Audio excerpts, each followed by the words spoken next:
믿을 수 없는 일이 벌어졌습니다.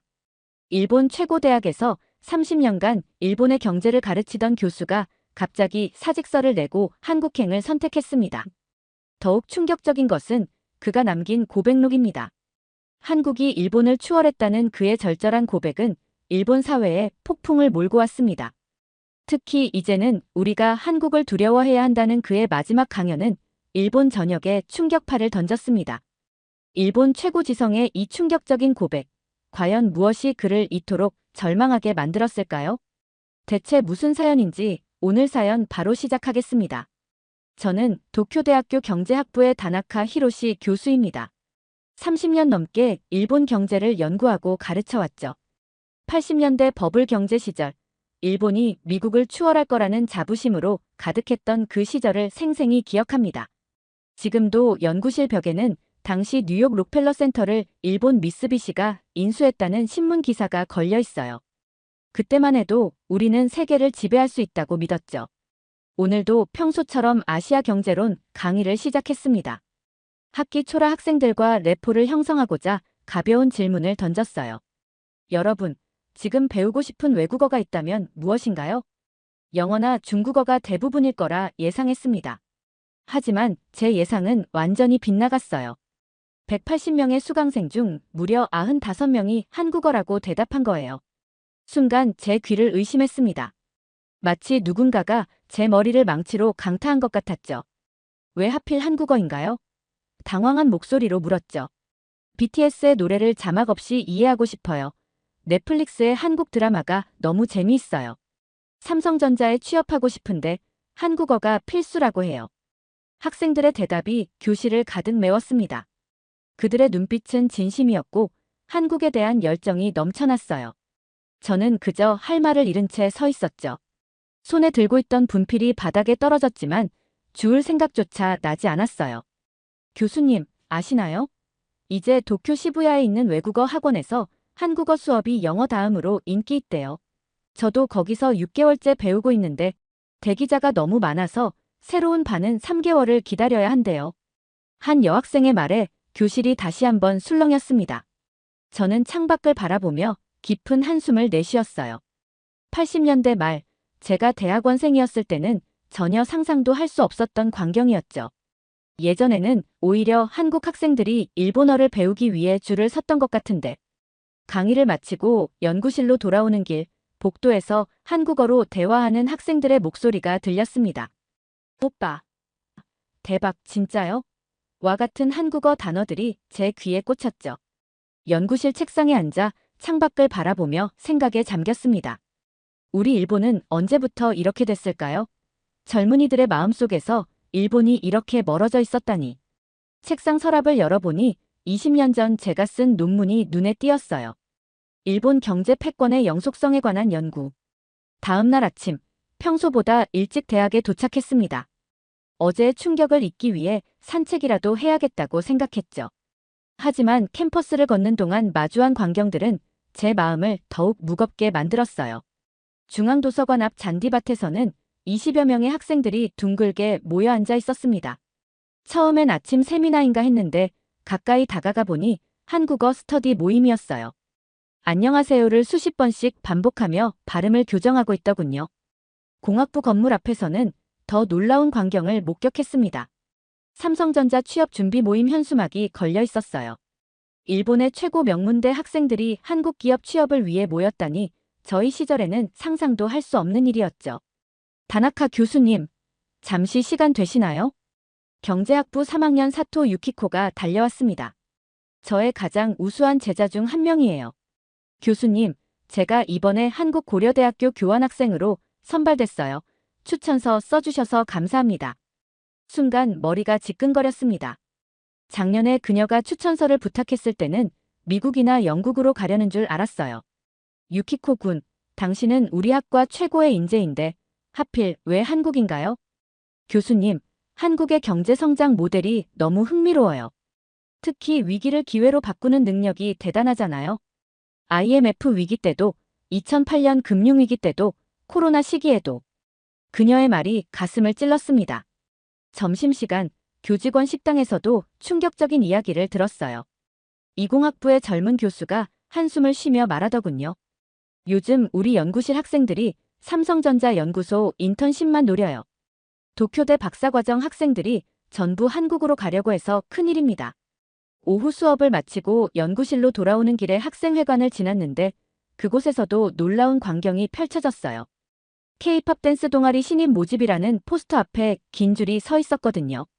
저녁 나절 연구실에서 논문을 검토하고 있는데 복도에서 들려오는 대화가 귀에 들어왔습니다. 야, 너도 들었어?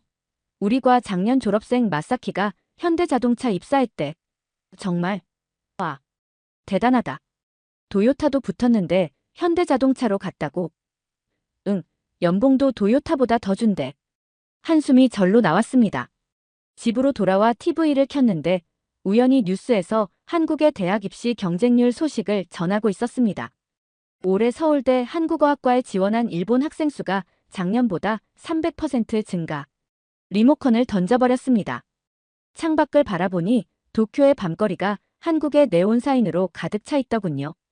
한국 화장품 광고, 한국 음식점, 한국어 학원. 이제는 도쿄의 밤거리조차 한국과 다를 바 없어 보였어요. 며칠 후 아침부터 심장이 덜컥 내려앉는 뉴스를 접했습니다. 니혼게이자이 신문 일면에 실린 기사였어요. 삼성전자, 일본 반도체 소재 기업 인수, 한때 수출 규제로 긴장했던 한일 관계. 이제는 완전한 역전. 저는 떨리는 손으로 신문을 넘겼습니다. 2019년 일본이 한국에 대한 반도체 소재 수출을 규제했을 때 우리는 한국이 무너질 거라 예상했죠. 하지만 결과는 정반대였어요. 한국은 자체 기술을 개발했고 이제는 오히려 일본 기업들을 인수하고 있었습니다. 연구실에서 급하게 자료를 찾아보았어요. 충격적인 통계들이 쏟아져 나왔습니다. 반도체 시장 점유율 삼성 35%, SK 하이닉스 18%, 일본 기업 전체 합계 2%, 전기차 배터리 시장 LG에너지솔루션 2위, SK이노베이션 5위, 삼성 SDI 6위, 일본 기업은 10위권 밖. 한숨이 절로 나왔습니다. 1990년대만 해도 도시바, 히타치, NEC가 세계 반도체 시장을 주름잡았는데 지금은 이름조차 찾아보기 힘들더군요. 점심시간 연구실 TV에서 또 다른 충격적인 뉴스가 나왔습니다. 현대자동차 도요타 제치고 글로벌 판매 1위 달성, 전기차 시장 주도권 완벽 장악. 저는 커피잔을 떨어뜨릴 뻔했어요. 도요타는 우리 일본 제조업의 자존심이었습니다. 도요타 생산 방식은 전 세계 기업들의 교과서였죠. 더 큰 충격은 그 다음이었습니다. 소니, 스마트폰 사업 완전 철수, 삼성 애플 양강 구도에 밀려 파나소닉 가전사업 구조조정. 한국 기업과의 격차 심화, 샤프, 대만 기업의 메가쿠에도 적자 지속, 한국 중국 기업에 밀려 우리의 자랑이었던 기업들이 하나둘씩 무너지고 있었어요. 반면 한국 기업들은 끊임없이 성장하고 있었죠. 오후에는 도쿄증권거래소 시가총액 순위를 살펴봤는데 삼성전자의 시가총액이 도요타의 2배, 심지어 SK하이닉스 하나가 소니, 파나소닉, 히타치를 합친 것보다 더 크더군요. 저녁에는 국제통화기금 보고서를 검토했습니다. 한국 1인당 GDP 일본 추월, 기술혁신과 수출 경쟁력 우위. 머리가 아파왔습니다. 1998년 IMF 외환위기 때 우리는 한국을 비웃었죠. 한국 경제는 이제 끝났다. 일본의 지원 없이는 회생 불가능하다. 그런데 25년 만에 모든 것이 뒤바뀌었네요.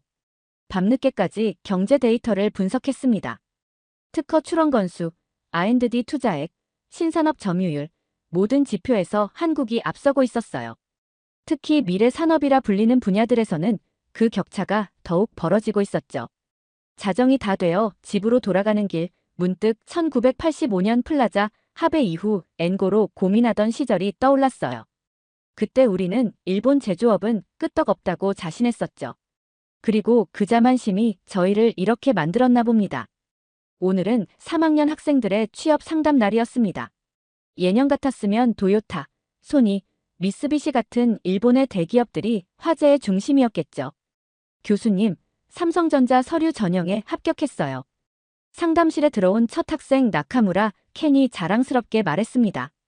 컴퓨터 공학을 전공하는 우수한 학생이에요. 축하한다만 미쓰비시나 히타치는 지원해보지 않았나. 죄송하지만 교수님, 이제 일본 전자기업들은 글로벌 경쟁력을 완전히 잃었잖아요. 그의 말에 반박할 수가 없었습니다. 두 번째로 들어온 학생 요시다 마이는 행복한 미소를 지으며 말했습니다. 저는 LG화학에 최종 합격했어요. 배터리 연구원으로 일하게 됐습니다. 화학과 수석인 내가 LG라니. 스미토모 화학은? 교수님, LG화학은 이미 세계 2위 배터리 기업이에요. 연구개발 투자액도 LG가 10배는 더 많대요. 점심시간 취업지원센터를 방문했더니 더 큰 충격이 기다리고 있었습니다. 작년 도쿄대 졸업생 중 해외 취업자의 42%가 한국 기업을 선택했다는 거예요. 2위가 미국, 3위가 유럽. 요즘 학생들은 한국 기업을 선호합니다. 취업지원센터 스즈키 과장이 말했어요. 글로벌한 근무 환경, 파격적인 연봉, 빠른 승진, 무엇보다 미래 산업을 주도하는 기업이라는 점이 매력적이래요. 일본 기업들은 여전히 연공서열, 종신고용에 매달려 있으니 오후 상담에서는 더 다양한 이야기를 들었습니다. 현대자동차에 지원한다는 자동차공학과 학생, SK하이닉스 면접을 준비하는 반도체 전공자, 네이버 코딩 테스트를 준비하는 소프트웨어학과 학생까지 연구실로 돌아와 컴퓨터를 켜고 검색해 보았습니다. 한국 기업 채용 설명회가 도쿄, 오사카, 나고야 전국 주요 도시에서 대규모로 열리고 있더군요. 심지어 일본 대학 연합 취업 박람회에서 삼성전자가 메인 스폰서였습니다. 창밖을 바라보니 취업 준비생들이 모여있는 카페가 보였어요. 대부분이 한국어 교재를 펴놓고 있었죠. 한숨이 절로 나왔습니다. 우리 시대에는 상상도 할 수 없었던 광경이에요. 일본의 젊은이들이 한국 기업을 선망하는 시대가 올 줄이야. 집으로 돌아오는 길, 문득 30년 전 제 모습이 떠올랐습니다. 소니에 입사하겠다는 꿈을 안고 하루하루를 보냈었죠. 지금의 학생들은 그 자리에 삼성을, 현대를 꿈꾸고 있네요. 일요일이지만 마음이 무거워 연구실에 나왔습니다. 지난 며칠간의 충격적인 경험들을 정리하고 싶었거든요. 1990년부터 2024년까지 일본과 한국의 경제 데이터를 비교 분석하기 시작했습니다. 숫자만 보면 일본이 여전히 앞서 있는 것 같지만 성장률을 계산해보니 충격적이었습니다. 33년간 일본은 35% 성장에 그쳤는데 한국은 무려 644% 성장했더군요. 점심도 거른 채 계속 자료를 찾아보았습니다. 청년 실업률, 신규 창업 건수, 유니콘 기업 수 모든 지표에서 한국이 앞서고 있었어요. 특히 충격적인 건 기업 가치 순위였습니다. 2000년만 해도 일본 기업들이 아시아를 주름잡았는데 이제는 삼성전자 하나가 일본의 모든 전자기업들을 합친 것보다 크더군요. 저녁이 되어서야 문득 깨달았습니다. 우리가 잃어버린 30년이라고 부르는 동안 한국은 기회의 30년을 보내고 있었던 거예요. IMF 외환위기가 떠올랐습니다. 1997년 한국이 무너질 것 같았죠. 하지만 그들은 그 위기를 개혁의 기회로 삼았어요. 대기업들은 구조조정을 단행했고 정부는 벤처기업을 육성했으며 금융시장은 개방됐죠. 반면 일본은 변화를 거부했습니다. 일본식 경영의 우수성을 고집하며 종신고용과 연공서열을 지켰죠. 그 결과가 지금의 현실입니다. 컴퓨터 화면을 넘기다 더 충격적인 보고서를 발견했습니다. 2030년 전망, 한국, 혁신기술 강국으로 도약. 일본, 선진국 지위 상실 우려. 창밖을 바라보니 해가 저물고 있었습니다. 도쿄의 마천루들이 어둠에 잠기는 모습이 마치 일본의 현주소를 보는 것 같았어요. 월요일 아침, 문화경제학 강의를 준비하며 충격적인 통계를 발견했습니다. 2024년 글로벌 문화 콘텐츠 수출액. 한국 151억 달러, 일본 83억 달러. 한때 일본 문화는 아시아를 지배했습니다. 강의실에 들어서자마자 학생들이 한국 드라마 이야기로 떠들고 있었어요. 더 글로리를 봤어? 연출이 미쳤더라. 응, 일본 드라마는 이제 너무 진부해. 수업 시작 전 문화 콘텐츠 소비 현황을 조사해 보았습니다. 넷플릭스 글로벌 탑10. 한국 작품 4편, 일본 작품 0편. 유튜브 뮤직 글로벌 차트 K-팝 점유율 38%, J-팝 점유율 3%. 점심시간 학생 식당에 가보니 대형 스크린에서 한국 예능 프로그램이 상영되고 있었어요. 수업 후 연구실에서 더 깊이 조사해 보았습니다. 한국은 이미 문화산업을 미래 성장 동력으로 지정하고 대규모 투자를 진행하고 있더군요. 집으로 돌아가는 길에 아키하바라를 지났습니다. 한때 일본 서브컬처의 성지였던 이곳이 이제는 한국 아이돌 굿즈샵이 절반을 차지하고 있었어요. 30년 전 일본 대중문화의 전성기를 회상해 보았습니다. 전 세계가 우리 문화를 동경하던 시절이 있었는데 언제부터 이렇게 달라진 걸까요? 며칠 뒤 아시아 혁신기업 연구 세미나가 있는 날이었습니다. 도쿄대, 와세다대, 게이오대 교수들이 모여 최신 기술 트렌드를 분석하는 자리죠. 하지만 시작부터 분위기가 심상치 않았어요. AI 반도체 시장 점유율 현황입니다. 한국의 삼성이 엔비디아에 이어 2위, SK하이닉스가 4위, 일본 기업은 10위권에도 들지 못했습니다. 발표자의 말에 회의실이 조용해졌습니다. 다음 슬라이드는 더 충격적이었죠. 자율주행차 핵심 기술 특허 보유 현황, 현대자동차 그룹 2749건, 도요타는 1380건, 식스지 통신기술 국제표준 채택, 삼성전자 31건, 한국전자통신연구원 28건, NTT도코모 12건. 미래 산업의 주도권이 완전히 한국으로 넘어가고 있었습니다. 점심시간, 동료 교수들과 나눈 대화는 더욱 암울했습니다. 우리는 여전히 팩스와 도장 문화에 매달려 있는데 한국은 이미 블록체인 기반 전자정부를 구축했더군요. 일본 기업들이 종신고용을 고집하는 사이 한국은 글로벌 인재를 영입하며 기술력을 높이고 있어요. 세미나가 끝나고 연구실로 돌아와 자료를 정리하면서 깊은 좌절감이 밀려왔습니다. 우리는 언제부터 이렇게 혁신을 멈춰버린 걸까요? 창밖을 보니 건너편 빌딩에 한국 IT 기업의 대형 광고가 보였습니다. 네이버 클라우드, 일본 디지털 전환의 파트너.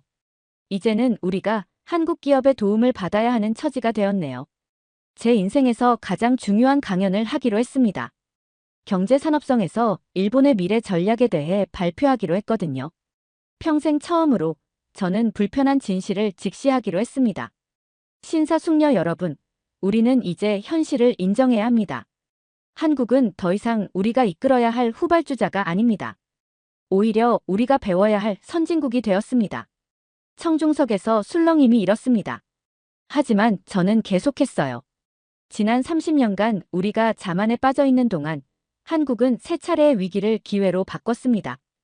IMF 외환위기는 재벌 개혁의 계기가 됐고 글로벌 금융위기는 신산업 발굴의 기회였으며 코로나19는 디지털 전환의 발판이 됐죠.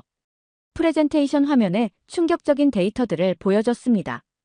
2025년 예상 국가 경쟁력 순위 한국 5위, 일본 31위, 글로벌 혁신기업 탑100 한국 기업 15개, 일본 기업 3개, 청년 스타트업 창업률 한국 18%, 일본 4.5%. 청중들의 표정이 굳어갔습니다. 하지만 이제 돌이킬 수 없었죠. 우리는 왜 실패했을까요? 첫째, 과거의 성공 방식을 고집했기 때문입니다. 종신고용, 연공서열, 하향식 의사결정 이런 것들이 한때는 장점이었지만 이제는 족쇄가 되었습니다. 다음 슬라이드로 넘어갔습니다. 둘째, 변화를 두려워했습니다. 한국이 디지털 전환을 추진할 때 우리는 아날로그 방식을 고수했죠. 한국이 신재생에너지로 전환할 때 우리는 기존 산업을 지키려 했고요. 청중석에서 한 고위 관료가 자리를 박차고 나갔지만 저는 멈추지 않았습니다. 셋째, 우리는 안주했습니다. 세계 3위 경제대국이라는 타이틀에 취해 혁신의 필요성을 망각했죠. 반면 한국은 끊임없이 자신을 혁신했습니다. 마지막 슬라이드에는 가장 충격적인 예측이 담겨 있었습니다. 2030년 한국은 1인당 GDP에서 일본을 40% 이상 앞설 것으로 전망됩니다. 기술 격차는 최소 7년. 이제 우리가 따라잡아야 할 위치가 된 겁니다.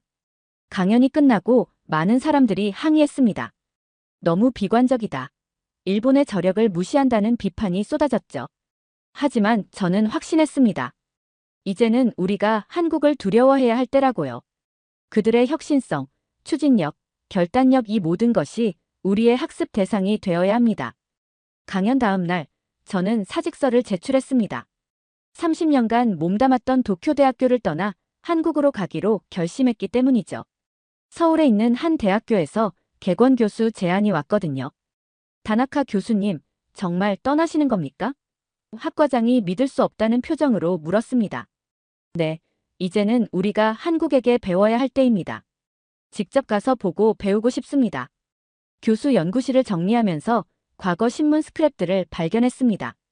1985년 일본 경제, 미국 추월 목전. 1995년 한국 자동차, 일본 시장 진출 실패. 2005년 한국 전자제품, 품질 개선 필요. 그리고 2023년 한국 혁신 기술, 일본 추월 완료. 시대가 이렇게 변했는데 우리는 변화하지 못했네요. 짐을 정리하다 우연히 1988년 서울올림픽 당시의 메모를 발견했습니다. 한국은 아직 멀었다라고 적혀 있더군요. 그때의 오만함이 지금의 몰락을 부른 걸까요? 퇴직 기념식에서 제가 마지막 강의를 했습니다. 여러분, 우리는 이제 패러다임의 전환기에 있습니다. 한국이 세계 최고가 된 분야가 늘어나고 있어요. 반도체, 배터리, 문화 콘텐츠, 조선. 이제 우리가 그들에게 배워야 합니다. 학생들의 표정이 심각해졌습니다. 하지만 계속 이어갔죠. 제가 한국으로 떠나는 이유는 단순합니다. 변화의 현장을 직접 보고 싶어서죠. 한국의 혁신은 일본이 잃어버린 것들을 모두 가지고 있습니다. 강의실이 조용해졌습니다. 저는 이제 떠납니다. 하지만 여러분은 여기 남아 일본을 변화시켜야 합니다. 한국에게 배우되 그들을 뛰어넘어야 합니다. 그것이 진정한 라이벌의 자세니까요. 마지막 인사를 하고 강의실을 나서는데 한 학생이 다가왔습니다. 교수님, 저도 내년에 서울대 대학원에 지원하려고 해요. 우리가 한국을 통해 일본의 미래를 찾을 수 있을까요? 미소를 지으며 대답했습니다. 그래, 우리는 반드시 다시 일어설 수 있을 거야. 하지만 그러려면 먼저 현실을 인정하고 배우고 변해야 해.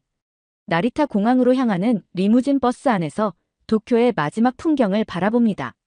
한때 세계 최고였던 이 도시가 이제는 서울을 따라가야 하는 처지가 되었네요. 비행기 안에서 마지막 일기를 씁니다. 1985년, 우리는 세계 최고였다. 2005년, 우리는 자만했다. 2024년, 우리는 깨달았다. 이제 2025년, 우리는 배우러 간다.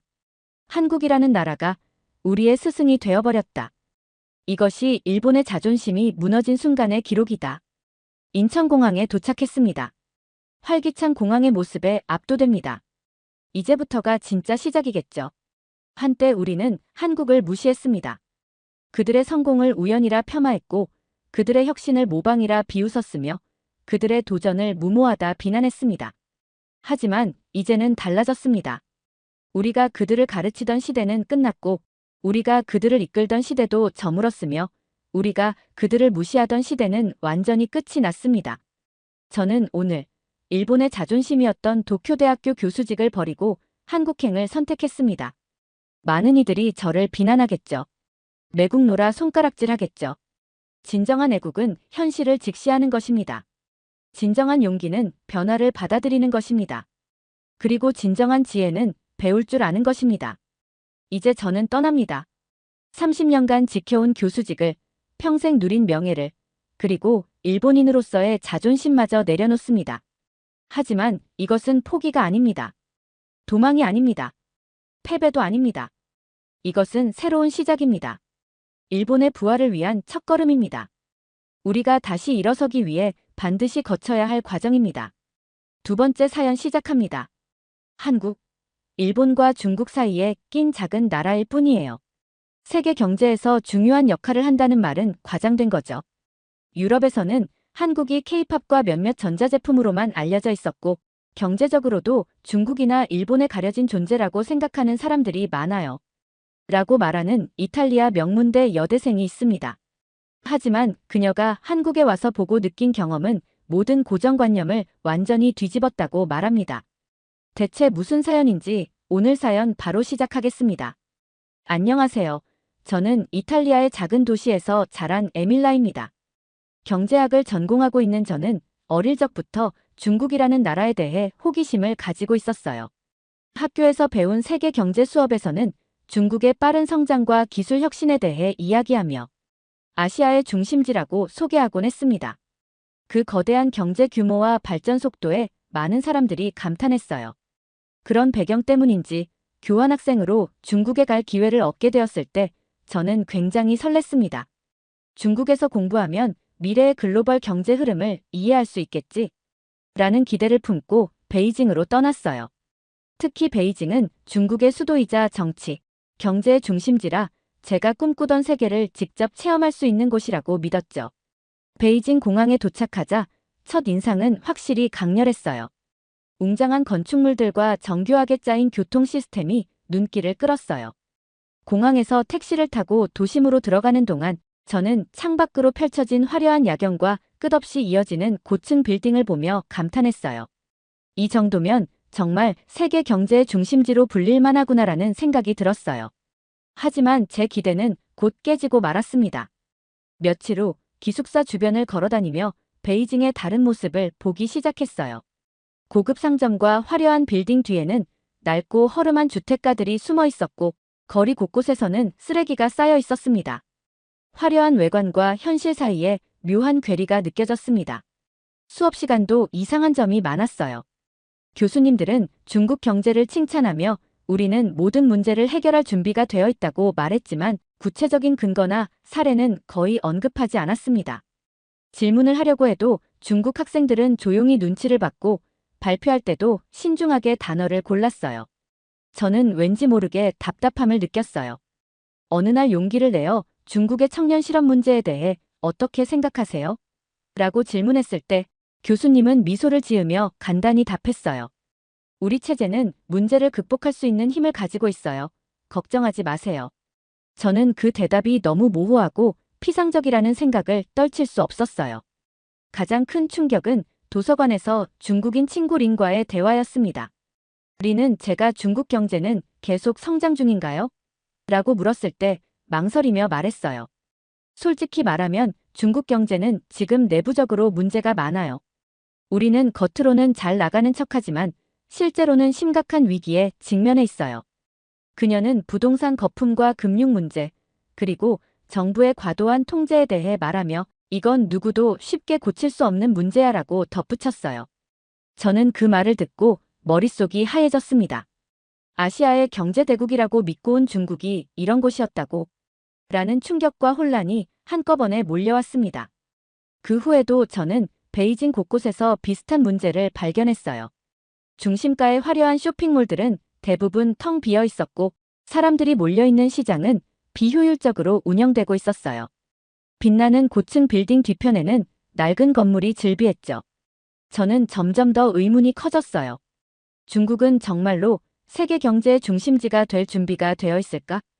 교수님께 논문 주제를 선택하라는 과제가 내려졌을 때 저는 망설임 없이 중국 경제의 구조적 문제를 택했습니다. 린과의 대화에서 들은 부동산 붕괴와 금융 위기 이야기가 머릿속을 떠나지 않았거든요.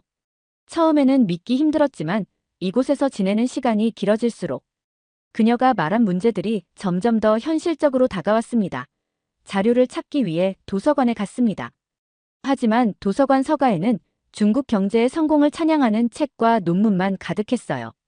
제목부터가 위대한 중국의 부흥 같은 문구들로 도배되어 있었죠. 저는 일단 자료를 빌려 읽어보기로 했습니다. 하지만 책을 읽을수록 더 많은 의문이 생겼습니다. 왜 모든 책들이 이렇게 낙관적인 내용뿐이지? 문제를 지적하는 글은 하나도 없는 걸까? 이 질문은 제 논문의 시작점이 되었어요. 그날 이후 저는 경제학 강의에서도 좀 더 주의 깊게 교수님들의 설명을 들었습니다. 교수님들은 매 수업 시간마다 중국 경제는 어떤 위기든 극복할 수 있다며 자화자찬을 늘어놓았어요.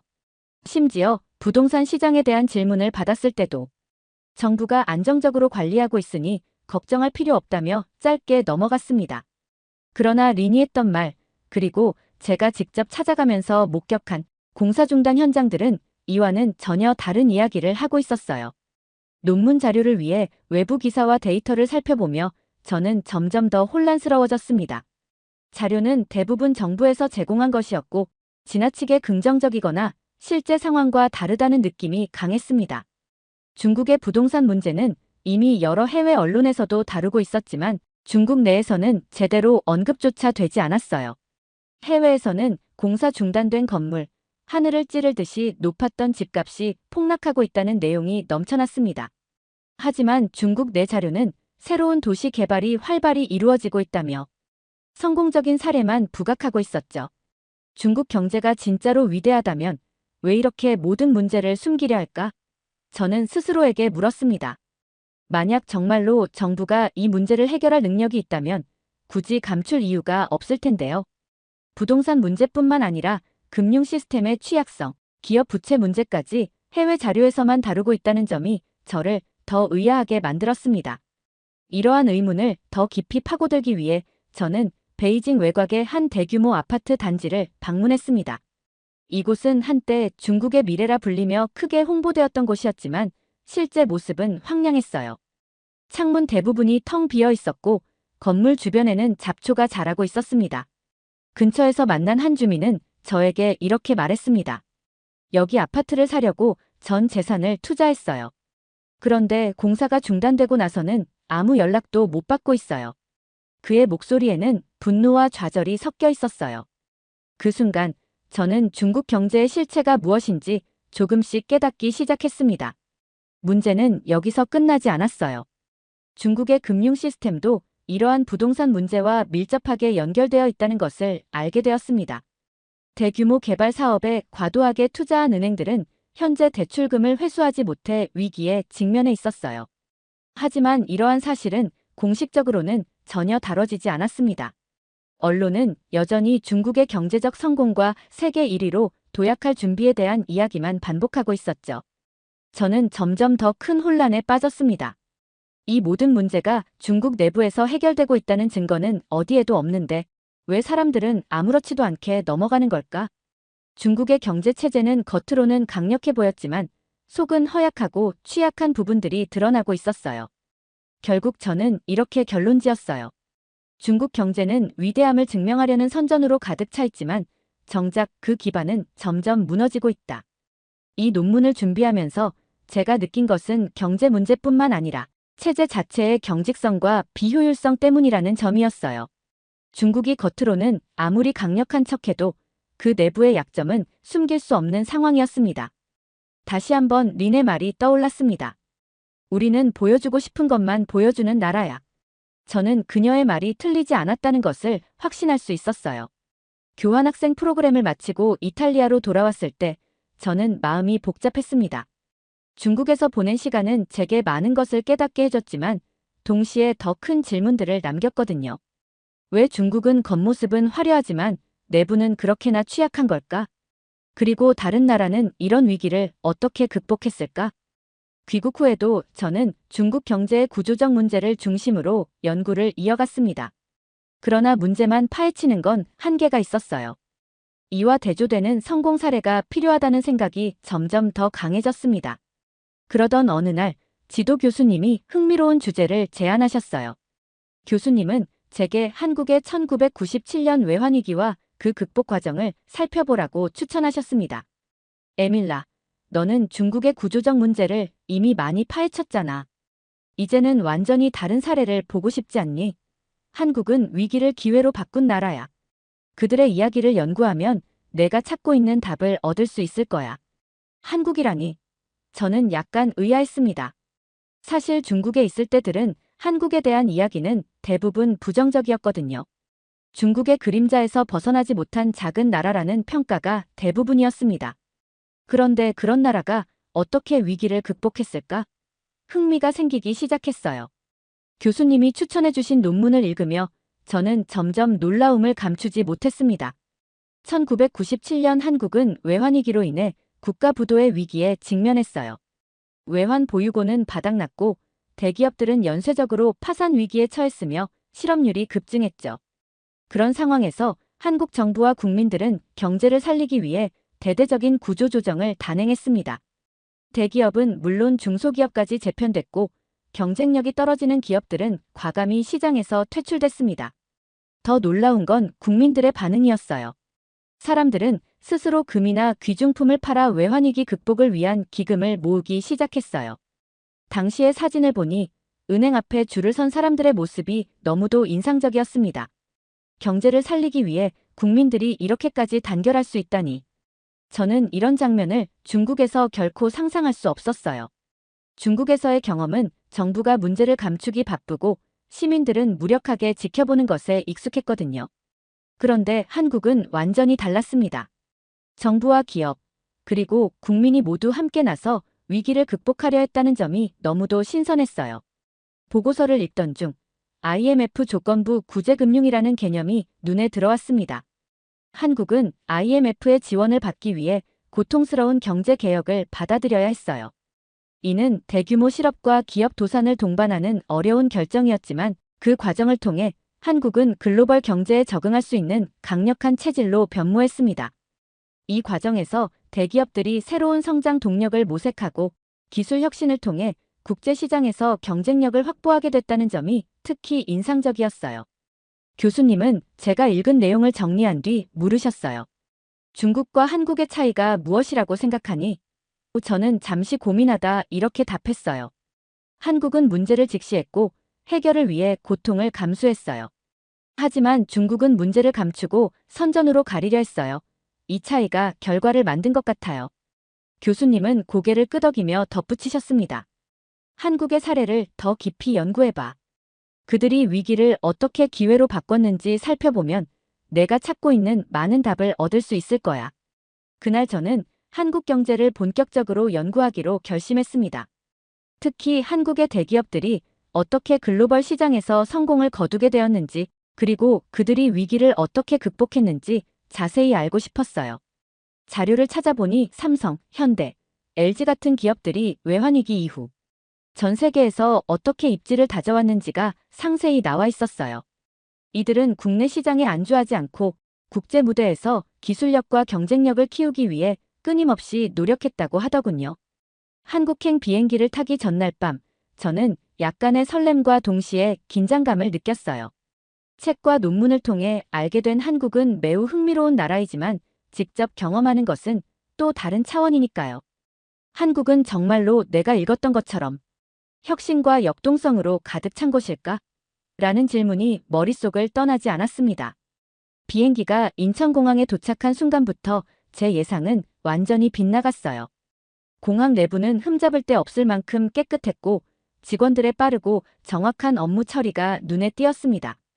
한국은 이런 세세한 부분까지 신경 쓰는구나라는 생각이 들었어요. 수화물 컨베이어 벨트에서 짐을 찾는 시간도 다른 나라 공항보다 훨씬 빨랐습니다. 터미널 밖으로 나오니 자동으로 운행되는 공항철도와 스마트 기기를 이용한 티켓 발매 시스템이 저를 또 한 번 놀라게 했어요. 서울로 향하는 공항철도 안에서 창밖을 내다보며 저는 복잡한 생각이 들었어요. 여기가 전쟁의 폐허에서 시작한 나라 맞아? 중국에서 본 것과는 전혀 다른 풍경이 펼쳐졌거든요. 정돈된 도시 환경과 세련된 인프라가 차창 밖으로 이어졌습니다. 비슷한 개발도상국 출신이라는 이미지를 가지고 있던 한국과 중국이 이렇게 다를 줄은 몰랐어요. 서울역에 도착하자마자 저는 또 다른 충격을 받았습니다. 역 안은 대형 쇼핑몰과 연결되어 있었고 그 규모와 디자인은 유럽의 현대적인 기차역과도 견줄만 했어요. 저는 한국의 현대적인 모습에 압도되면서도 아직도 왜 이 나라가 이렇게까지 발전할 수 있었는지 궁금했어요. 기숙사로 향하던 중 우연히 만난 한 한국인 청년과의 대화는 저를 더 큰 깨달음으로 이끌었습니다. 저는 서울 거리를 걷다가 길을 묻기 위해 한 청년에게 다가갔어요. 그는 영어가 유창했고 저를 안내하며 자연스럽게 대화를 나누게 되었습니다. 그의 이름은 현우였고 20대 후반의 스타트업 창업가였어요. 현우는 인공지능 기반의 물류관리 솔루션을 개발 중이라고 했습니다. 어떻게 이렇게 젊은 나이에 창업을 결심하게 됐나요? 제가 물었습니다. 현우는 잠시 웃으며 이렇게 답했어요. 한국에서는 실패가 두렵지 않아요. 주변에 성공 사례가 너무 많거든요. 삼성, 현대, 네이버 같은 대기업들이 처음에는 다 작은 회사였잖아요. 그러니까 도전하는 게 당연하다고 생각해요. 그의 말은 단순히 낙관적인 태도가 아니라 한국 사회의 분위기를 반영한 것이었어요. 현우는 제가 중국 경제를 연구 중이라는 이야기를 듣고 흥미를 느꼈는지 자신의 생각을 덧붙였습니다. 중국이 경제 규모는 클지 몰라도 진짜 혁신은 한국에서 더 활발한 것 같아요. 우리나라 사람들은 작은 디테일까지 신경 쓰고 끊임없이 개선하려고 하거든요. 이런 자세가 결국 경쟁력을 만드는 거죠. 그의 말에 저는 고개를 끄덕이며 공감했습니다. 서울에서의 첫 주는 저를 놀라움과 질문으로 가득 채웠어요. 인천공항의 효율성, 서울의 현대적인 풍경, 그리고 젊은 기업가와의 대화는 관광 이상의 경험이었죠. 하지만 제 한국 방문의 핵심 목적은 한국 경제의 성공 사례를 직접 조사하는 것이었습니다. 저는 한국 경제를 더 깊이 이해하기 위해 여러 방면으로 발을 넓혔습니다.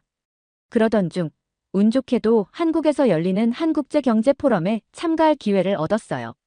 이 포럼에서는 삼성전자, 현대자동차, 네이버 같은 주요 기업의 고위 관계자들이 발표를 통해 자신들의 성장 전략과 혁신 사례를 공유한다고 했습니다. 저로서는 한국 경제의 성공 비결을 엿볼 완벽한 기회였죠. 포럼 첫날, 삼성전자의 고위 관계자가 발표자로 나왔습니다.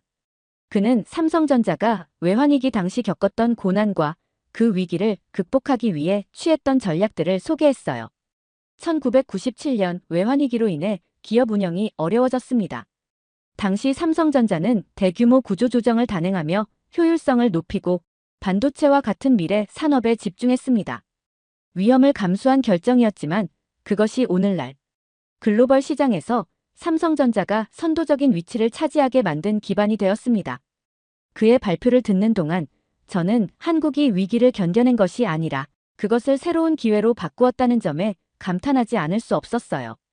현대자동차 발표 역시 인상적이었습니다. 발표자는 현대차가 외환위기 당시 막대한 채무와 생산 효율성 문제로 큰 위기를 맞았지만 과감한 품질 혁신과 연구개발 투자로 세계 시장에 도전했다고 설명했어요. 위기는 우리가 기존의 방식을 고수했다면 결코 극복할 수 없었을 겁니다. 우리는 세계적인 품질을 목표로 모든 것을 재검토하고 새로운 도전을 시작했습니다. 그의 말에서 느껴지는 자신감은 현대차가 세계 시장에서 성공을 거둔 이유를 단적으로 보여줬어요. 이 포럼은 대기업의 사례뿐만 아니라 다양한 스타트업 창업자들의 이야기도 담고 있었어요. 저는 특히 한 젊은 창업자가 발표한 내용을 듣고 깊은 인상을 받았습니다.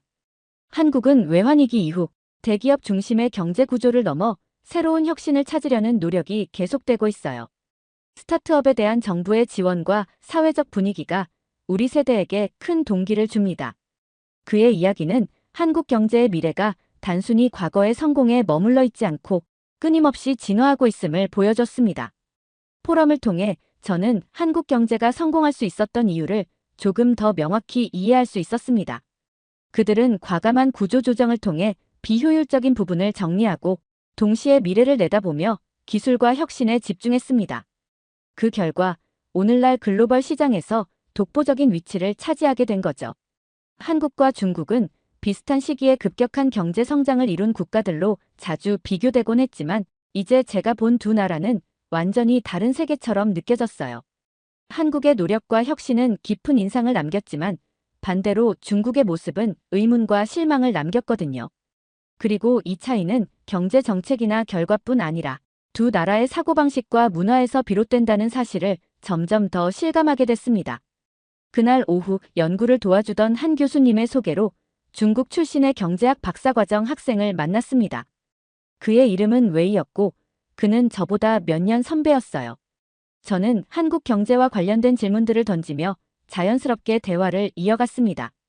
웨이는 한국에 대한 긍정적인 시각과 함께 자신의 조국인 중국에 대한 솔직한 의견도 서슴없이 말하는 사람이었습니다.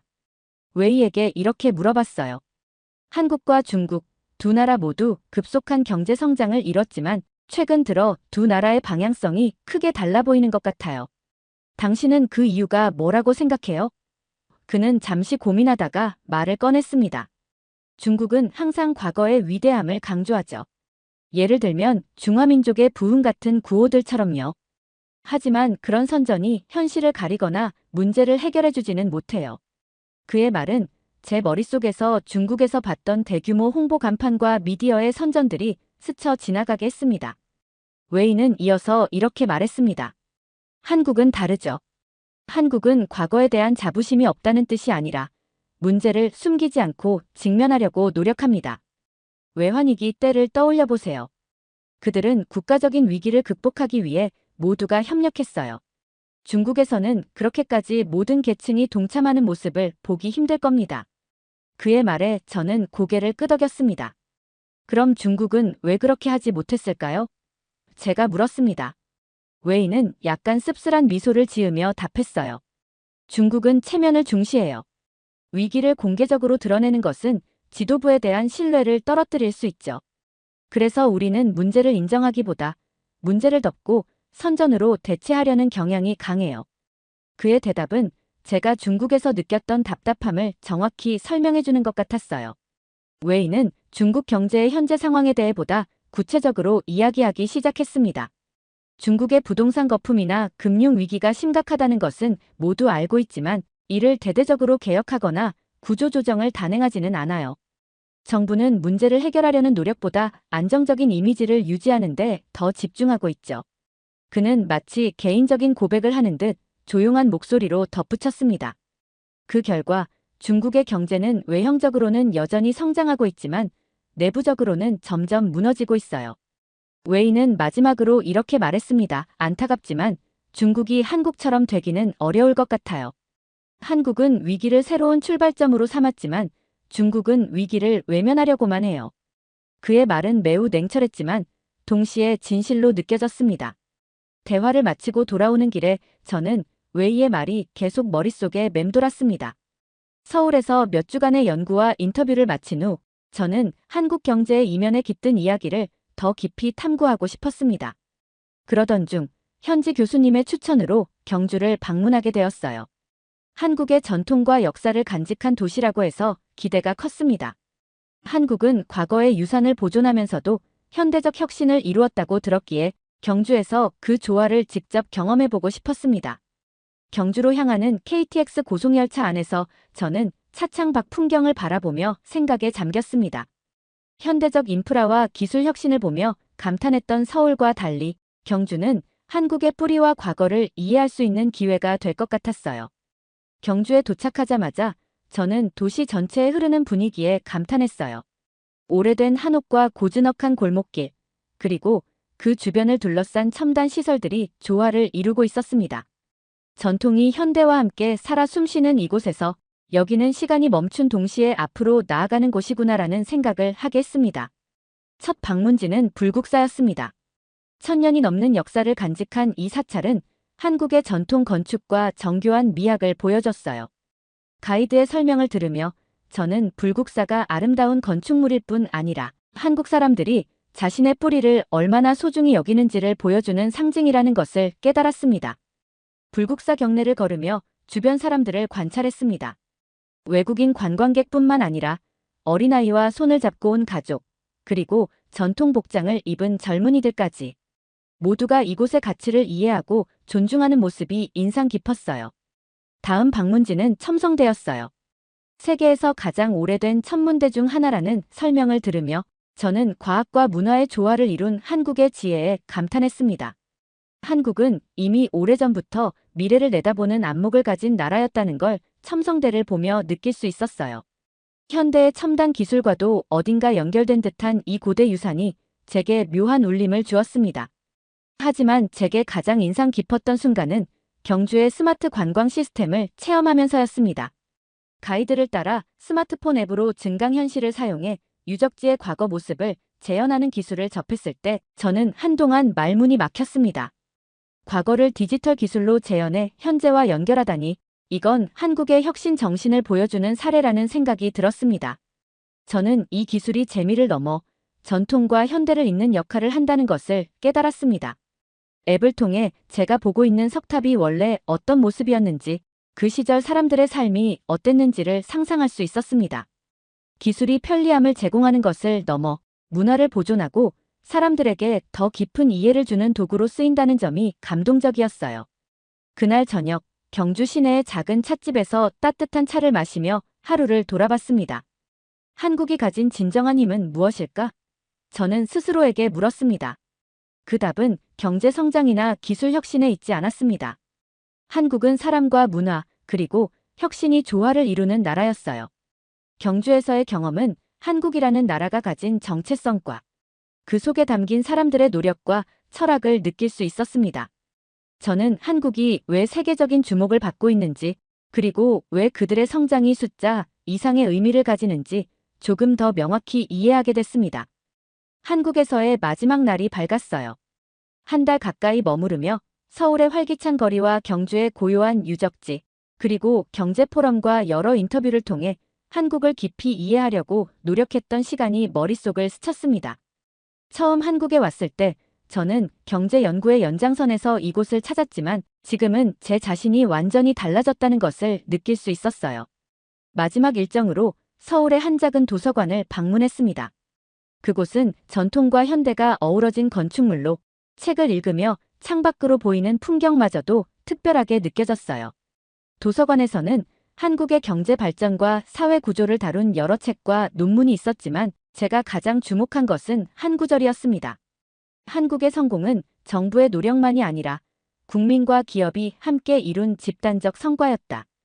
이 문장은 제가 지난 몇 주 동안 경험했던 모든 것을 압축한 말처럼 느껴졌습니다. 제가 본 한국은 국민들은 전쟁과 외환위기 같은 시련을 겪으면서도 좌절하지 않고 협력하며 문제를 극복해왔습니다. 기업들은 단기적인 이익보다는 장기적인 비전을 가지고 기술 혁신에 매진했으며 정부는 체계적인 정책으로 그들을 지원했습니다. 이 모든 것이 어우러져 한국은 세계 무대에서 독보적인 위치를 차지하게 된 것이죠. 한국에서 만난 사람들과의 대화가 떠올랐습니다. 경제포럼에서 만난 대기업 임원들, 스타트업 창업자, 경주의 골목길에서 마주친 상인들까지. 그들의 공통점은 현재에 안주하지 않고 더 나은 미래를 위해 끊임없이 노력하는 자세였어요. 반대로 중국에서의 경험도 떠올랐습니다. 한국과 중국은 모두 빠른 경제 성장을 이뤘지만 그 과정에서 두 나라가 선택한 길은 완전히 달랐습니다. 중국은 과거의 위대함을 선전하며 문제를 덮으려 했지만 한국은 문제를 직시하고 해결을 위해 노력했습니다. 이 차이는 정책의 차이에서 오는 것이 아니라 국민과 기업, 그리고 정부의 태도와 철학에서 비롯된다는 것을 이제야 알게 되었어요. 유럽으로 돌아온 저는 한국에서 배운 것들을 정리하며 그것을 제 연구에 녹여내기 시작했습니다. 대학에서 한국 경제 발전 모델에 대한 강의를 준비하며 저는 종종 이렇게 말하곤 했어요. 한국은 경제 성장 이면에 담긴 문화와 노력이 세계에 큰 가치를 제공합니다. 다른 나라들도 한국의 모델에서 배울 점이 많습니다. 그리고 저는 스스로 한국을 본받고자 노력하는 학자가 되기로 결심했습니다. 한국의 사례를 통해 다른 나라들이 경제적, 사회적 발전을 이루는데 도움을 줄 수 있는 연구를 하고 싶었습니다. 그 과정에서 제가 경험한 한국의 열정과 노력이 항상 영감이 되겠죠. 한국을 떠난 후에도 그곳에서 배운 가치와 교훈은 제 안에 남아 제 연구와 인생의 방향을 결정짓는 중요한 계기가 되었습니다. 한국은 제게 연구의 대상이 아닌 끊임없이 도전하고 변화하는 나라의 본보기로 자리 잡았습니다. 오늘 사연이 재미있으셨다면 구독과 좋아요, 알림 설정까지 부탁드립니다. 더 재미있는 사연으로 돌아오겠습니다. 이상 감동탐험이었습니다.